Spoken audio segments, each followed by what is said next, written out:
हम अपने इस कोर्स में हिमालय से जो महादेवी वर्मा द्वारा रचित है, महादेवी वर्मा छायावादी युग के कवियों में प्रमुख स्थान रखती हैं। महादेवी वर्मा के काव्य में गीतों का सुंदर विधान है। आइए आपको हम हिमालय से नामक जो इनकी कविता है इसके बारे में आपको बताते हैं। ये आपकी परीक्षा की दृष्टि से अत्यंत ही महत्वपूर्ण है। देखिए कविता को। हे चिर महान यह स्वर्ण रश्मि छू श्वेत भाल। हे चिर महान, हिमालय को महादेवी वर्मा जी कहती हैं हे चिर महान। चिर माने क्या होता है? चिर माने होता है अजर, सदैव, हमेशा। तो हिमालय महान तो है, पर कैसा महान है? चिर है, अजर है। हे अजर हिमालय, हे सदैव रहने वाले एक समान हिमालय, तुम महान हो। यह स्वर्ण रश्मि छू श्वेत भाल। सूर्य की सुनहली किरणें, स्वर्ण रश्मि माने सुनहली किरणें, छू श्वेत भाल। तुम्हारे सफ़ेद भाल को, भाल मीन्स ललाट, श्वेत माने धवल, धवल ललाट को स्पर्श करती हैं, छू माने स्पर्श करती हैं।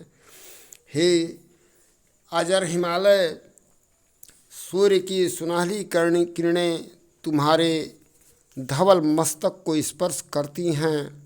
वर्षा जाती रंगीन हाथ, शैली बनता है इंद्रधनुष।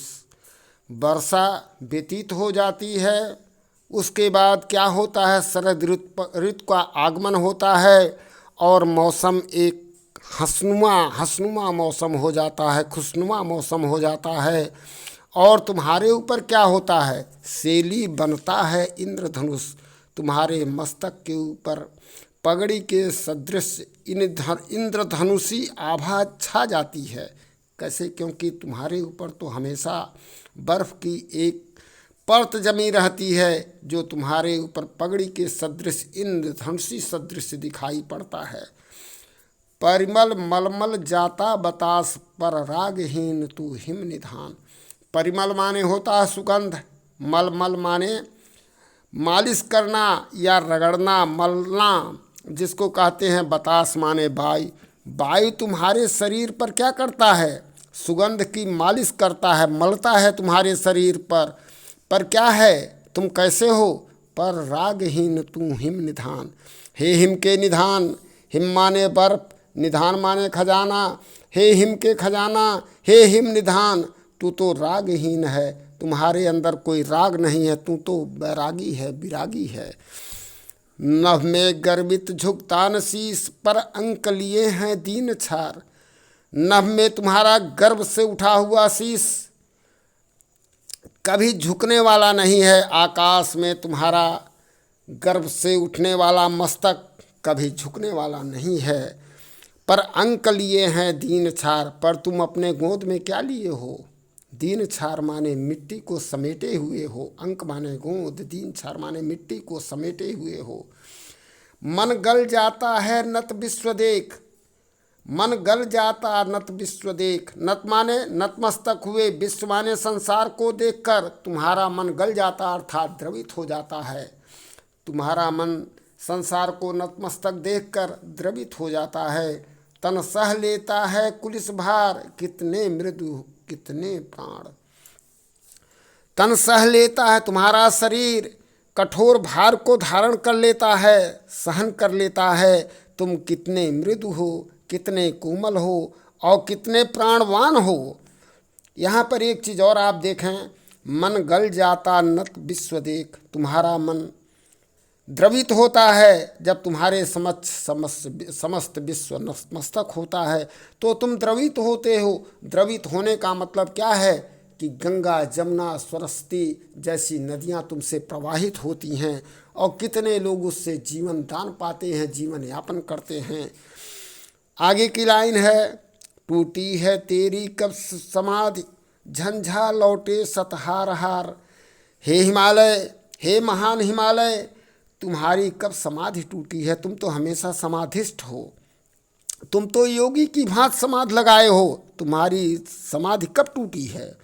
झंझा लौटे सतहार हार। झंझा माने आधी बौंडल, झंझावात। सैकड़ों बार तुमसे टकरा करके हार करके वापस लौट गए हैं। झंझा लौटे सत हार हार, सैकड़ों बार हार के वापस लौट गए हैं। बह चला दृगों से किंतु नीर, सुनकर जलते कण की पुकार। तुम्हारे दृगों से, तुम्हारे नेत्रों से नीर की धारा बह चली।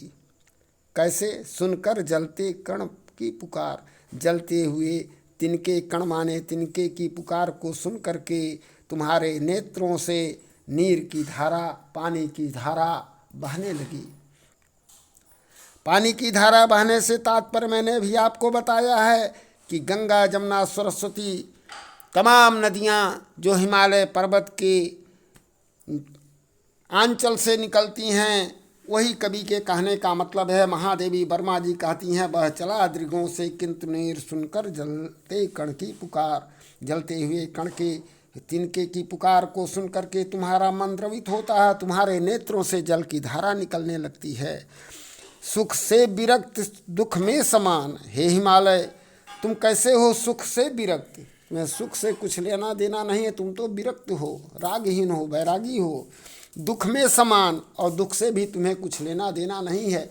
तुम सदा सर्वदा एक जैसे हो, जो योगी के सदृश हो। योगियों को न सुख से मतलब न दुख से मतलब, वो रागहीन हैं, वो बैरागी हैं। तो इस तरह से कवि कहता है कि सुख से विरक्त दुख में समान, तुम सुख में भी समान हो, दुख में भी समान हो, तुम तो बैरागी हो, विरक्त हो। मेरे जीवन का आज मूक तेरी छाया से हो मिलाप।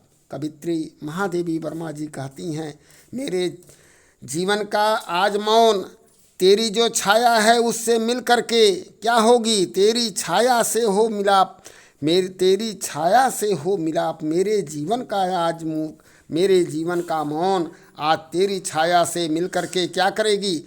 तन तेरी साधना छू ले, मन ले करुणा की थाह नाप। तन तेरी साधकता छू ले, मेरा शरीर तुम्हारी साधकता को, तुम्हारी साधना को स्पर्श कर ले, और मन में करुणा, मन ले करुणा की थाह नाप, और मेरा मन तुम्हारे दया की गहराई को नाप ले कि तुम कितने दयावान हो, कितने करुणामय हो। तुम्हारे और आगे क्या लिखती हैं? उर में पावस दृग में बिहान। तुम्हारे हृदय में क्या है? पावस है। पावस मीन्स वर्षा ऋतु है, वर्षा। और दृग में बिहान, और नेत्रों में कल की चमक है। उर में पावस, तुम्हारे हृदय में पावस है, वर्षा है, और तुम्हारे नेत्रों में सुंदर सवेरा कल के भोर का आगमन है। यहाँ पर कवित्री के कहने का तात्पर्य ये है कि तुम कभी भी किसी के पुकार को सुन करके अनसुना नहीं कर सकते हो, इसलिए तुम करुणामय हो, तुम दयामय हो। तुम्हारे हृदय में वर्षा है, और तुम्हारे नेत्रों में कल का भोर के सूर्य का आगमन है।